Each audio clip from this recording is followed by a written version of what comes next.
that there's a strong relationship between academic freedom and a level of respect for democracy in a particular country. If you look at the particular history of Africa, at the time of independence in the late 50s and early 60s, academic freedom was strong in the few universities that Africans inherited from colonialism. And it was because the departing colonialists managed to input the recognition of human rights in the constitutions of African countries, which therefore extended to respect for academic freedom.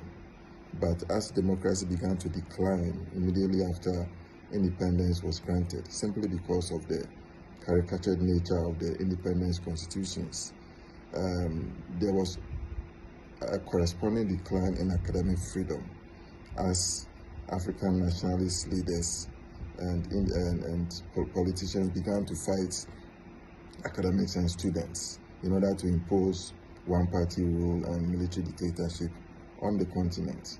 So it was left to academia to fight back and to reclaim the democracy space within African countries.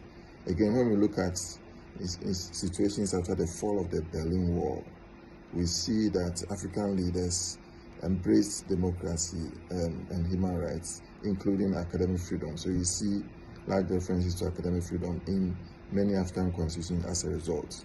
But again, as democracy has declined in the post-Cold War period, and especially after the introduction of third-termism and liberal democratic decline in African countries generally, we also see a huge decline in respect for academic freedom.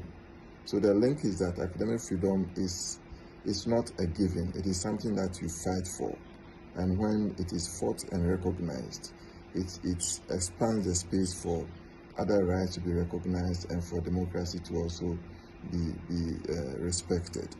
And in the particular context of Africa, it's also important to note that there is also absence of democracy within the university space and within the classroom especially.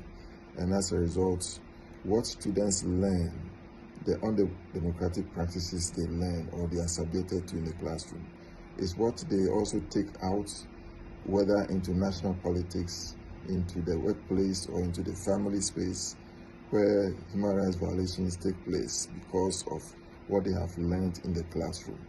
So it is important that when academic freedom is respected in the classroom is decolonized and democratized.